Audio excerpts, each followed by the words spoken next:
The call came at 6:47 in the morning. Miss Odette, my father's neighbor, her voice breaking apart like wet paper. "Baby, they got your daddy. Sheriff's got him up against the bus stop shelter on Clement Street, hands behind his back, and I don't know why." I was standing in my old bedroom, coffee still in my hand, and felt the mug slip from my fingers. It shattered on the tile. I didn't look down. I was already reaching for my keys. But let me tell you who my father is first, because that matters more than anything. James Earl Carter turned 72 last March. We celebrated at his kitchen table with a lemon cake he insisted on baking himself, flour across his forearms, reading glasses pushed up on his forehead, Marvin Gaye drifting from a Bluetooth speaker my nephew set up for him. He spent 31 years as a public school principal in Denton County. Parents sent him handwritten letters years after their children had graduated. Former students came back just to sit in his kitchen for an hour and remember what it felt like to have someone believe in them completely. Every Tuesday and Thursday, he walked 7 blocks to the bus stop on Clement Street, carrying a canvas tote bag of library books for the reading program he ran at the community center, for kids who needed extra help. Rain, heat, it didn't matter. He always wore his tan corduroy jacket. It made him look trustworthy and serious, he said, which I am. I am Captain Denise Carter, United States Army, Military Intelligence. I'd come home to Denton for the weekend. My father had a cardiology follow-up on Friday, and I wanted to be there for it. We had dinner Thursday evening, roast chicken and cornbread, and he told me he was proud of me the way he always did. Quietly, passing the salt, no fanfare, which somehow made it land harder than any ceremony ever could. I slept in my old room with faded yellow curtains and the sound of the neighbor's sprinkler clicking at midnight. It felt like the safest place in the world. He left at 7:15. I heard the door close and glanced at my phone. I was still half asleep, thinking I'd get up in 20 minutes. Instead, Miss Odette called. I drove to Clement Street in 4 minutes. When I turned the corner, I saw the patrol car half on the curb, lights going, and my father standing against the bus shelter wall with his hands pulled behind him. A young, broad-shouldered deputy had a firm grip on his elbow. My father's canvas bag was on the ground.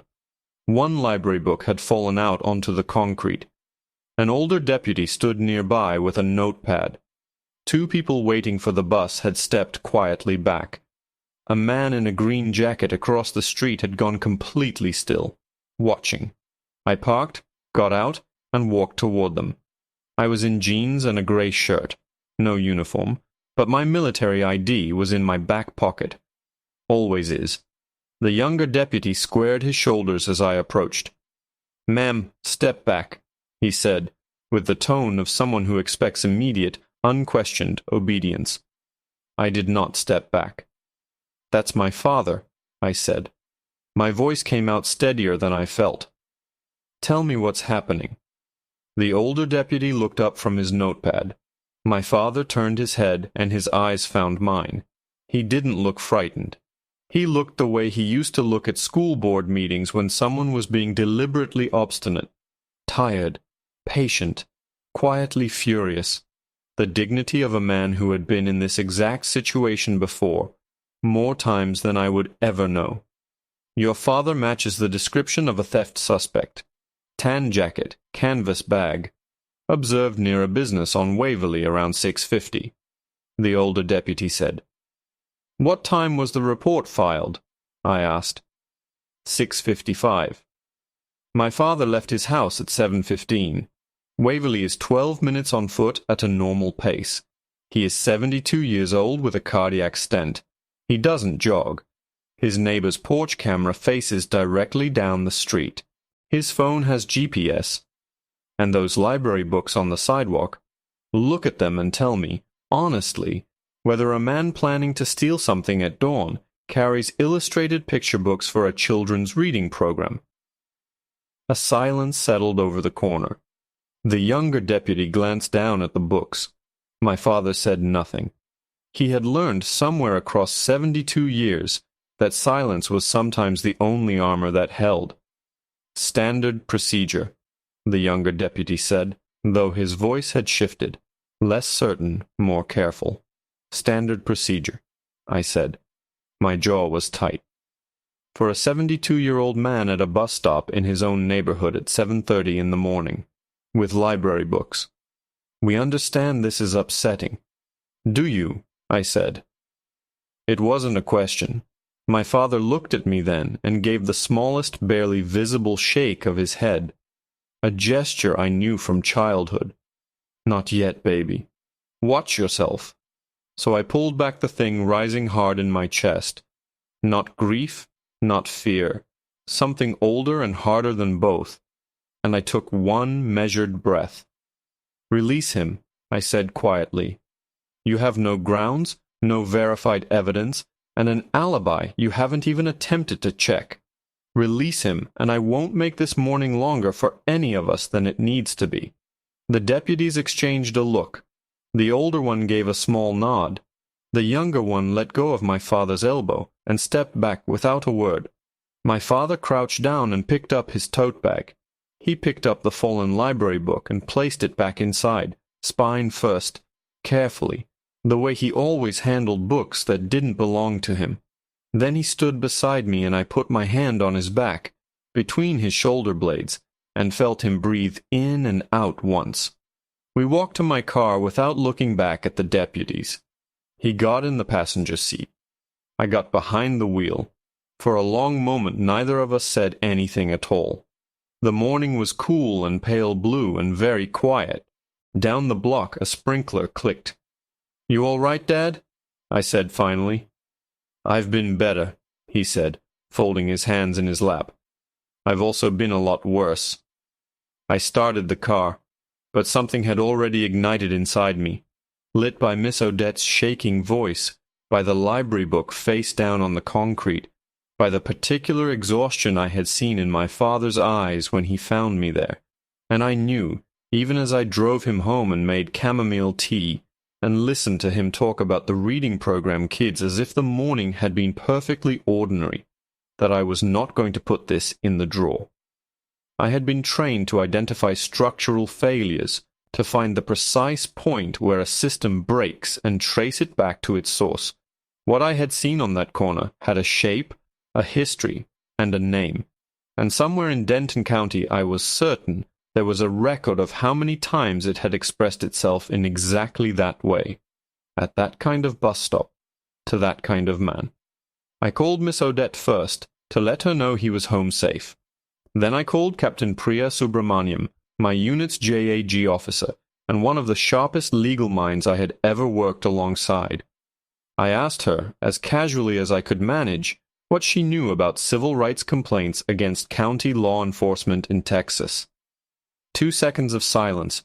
Then, "Denise, what did they do?" I told her everything. The timeline, the library books, the alibi no one had bothered to verify, the hand on my father's elbow, and the way his bag had hit the sidewalk. "Send me everything," she said, her voice shifting into that quiet, focused register I knew well, the one she used when something genuinely needed to be dismantled. "And D, do you have witnesses?" I thought of Miss Odette. I thought of the man in the green jacket who had stood across the street without moving, watching with the fixed, troubled attention of someone who knew exactly what he was seeing. I thought of the porch camera, the GPS timestamp, my father's phone log, and my own memory, which I had been trained to treat as evidence. "I have witnesses," I said. "I have footage, and a very clear memory." "Give me 24 hours, Priya said. That night my father fell asleep in his armchair at 9 o'clock, the television murmuring low, his reading glasses still resting on his face. I sat in the kitchen doorway and watched him breathe and thought about 31 years of early mornings and 7 blocks walked in any kind of weather with a tote bag full of other people's children's books. I thought about a tan corduroy jacket and a man who had decided long ago that his dignity was not something anyone else got to grant or withhold. I thought about a library book lying face down on concrete. And I thought about all the mornings before this one that had ended the same way. All the mornings I hadn't been there to see. I turned off the kitchen light. I sat in the dark and let the anger settle into something cooler, quieter, more precise. Not grief, not panic. Something that felt, for the first time all day, like the beginning of a plan. Priya called back in 18 hours, not 24. It was Friday morning, just after 6, and I was already awake at my father's kitchen table with a cup of cold coffee, a legal pad covered in notes, and my laptop open to the Denton County Sheriff's Office public records portal. I had not slept more than 2 hours. I found 3 prior complaints, she said without preamble, all within the last 4 years, all involving black men over 60, stopped or detained near transit stops in the Clement and Waverly corridor. 2 were filed with the county and dismissed. 1 went to the state civil rights division and stalled. None of them had a JAG officer on speed dial.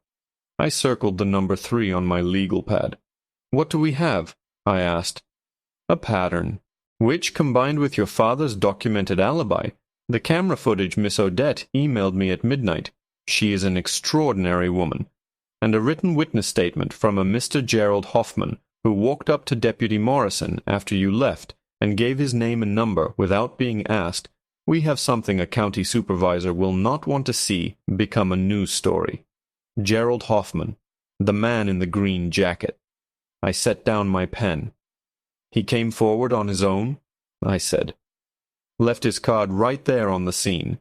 His statement says, and I'm quoting, 'I've lived on Clement Street for 22 years. I know James Carter, I know what I saw, and I'm not going to pretend I didn't.'" Priya paused.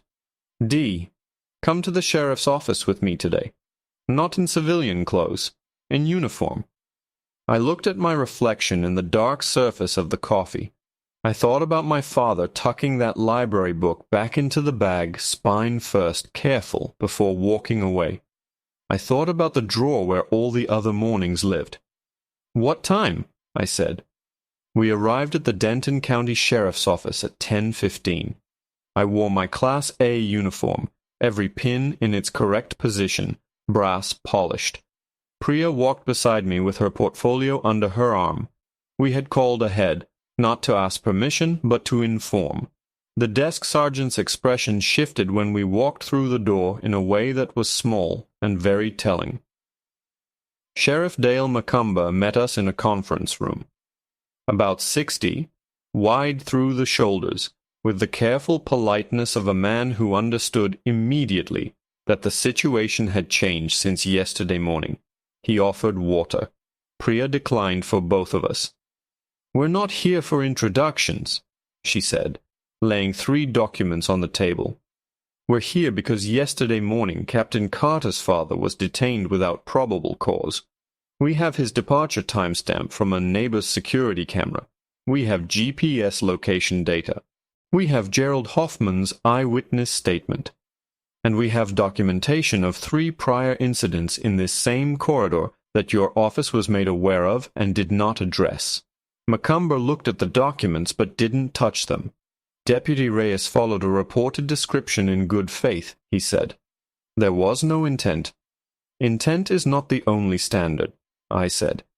"And 3 documented prior incidents remove good faith as a complete defense, as Captain Subramaniam can explain in precise legal detail." "I absolutely can," Priya said. Macumber looked at me directly for the first time. "What is it you want, Captain Carter?" I had thought about this carefully the night before, sitting in the dark of my father's kitchen. Not theatrical, not punitive beyond what was warranted. Exact. A mirror held close. A formal written acknowledgement that my father was detained without probable cause, I said. Mandatory implicit bias retraining for Deputy Reyes before he returns to field duty. A documented review of all detentions in this corridor over the past 5 years, and a meeting, attended by you, in person, at the Denton Community Center, where my father has run a children's reading program for 11 years. He will be present. You will stand up and say clearly what happened and that it was wrong." The room was quiet. Priya did not look at her portfolio. "The alternative," she said calmly, "is that we file with the DOJ Civil Rights Division Monday morning. I imagine that would be a considerably more complicated conversation for everyone involved, including, I suspect, your re-election campaign, Sheriff." Macomber sat with that for a long moment. He looked at the documents on the table. He looked at me. I held his gaze and said nothing at all. "I'll need a few days," he finally said. "You have until Wednesday," Priya said. "We're reasonable people." We walked out into the late morning sunlight, and I stood on the sidewalk for a moment and breathed. Priya looked at me sideways. "You did good in there," she said. "My father taught school for 31 years, I said. "The least I could do is learn to sit at a table and make a point." By Wednesday, the written acknowledgement was signed. Deputy Reyes was assigned to 2 weeks of mandatory retraining. The corridor review was formally initiated. And on a Thursday morning 3 weeks later, in the main hall of the Denton Community Center, with about 40 people in folding chairs, and my father in the front row in his tan corduroy jacket, and his reading glasses in his breast pocket, Sheriff Dale Macomber stood at a podium and read from a prepared statement. He read that James Earl Carter had been detained without sufficient cause. He read that the department was committed to reviewing its practices in the area. When he finished, he looked up from the paper and across the room directly at my father. My father nodded once, slowly. The nod of a man who has waited a long time for something small and true, and is not going to perform gratitude for it, but will accept it. The room went quiet in the particular way rooms do, when something overdue has finally been said out loud. Afterward, Gerald Hoffman introduced himself properly. A retired civil engineer. Lived alone since his wife passed 6 years ago. Walked past that bus stop every morning on his way to the bakery on the corner. He took my father's hand and held it. "I should have spoken up years ago," he said. My father looked at him steadily. "You said something when it mattered," he said. "That's not nothing." I watched them from across the room and felt something loosen in my chest that had been wound tight since Miss Odette's voice broke apart on the phone. The reading program ran as usual that afternoon. 12 kids on foam mats while my father read from a picture book about a boy who builds a boat out of things no one else wanted. His voice was exactly what it always was. Unhurried, warm, with small dramatic pauses at the right moments that made the kids lean forward. Not a trace of the bus stop morning in it. Not a trace of any of the mornings. I drove back to Fort Cavazos on Sunday. My father walked me to my car and held me a moment longer than usual. When he let go, he adjusted my collar with 2 fingers, the way he used to when I was a child in school clothes, and said, "You didn't have to do all that." "I know," I said. "But I'm glad you did," he said, quietly, without ceremony, already turning back toward the house. On the passenger seat was a brown paper bag with the last slice of lemon cake he'd made the night before, wrapped in wax paper, for the road written on it in his careful principal's handwriting. I drove the first hour without music. The road was wide and flat, and the sky was enormous. Somewhere back on Clement Street, I knew, the Tuesday bus was probably pulling up right now, and my father was already walking toward it, canvas tote bag over his shoulder, library books inside, tan corduroy jacket doing exactly what he always said it did. I reached into the bag and broke off a piece of the cake without looking. Sweet, a little tart, the way he always made it. Tasted like his kitchen. Tasted like home. And for the first time in days, I felt the road stretch open ahead of me and thought, we're not done yet. But today, this part was done. And it was done right.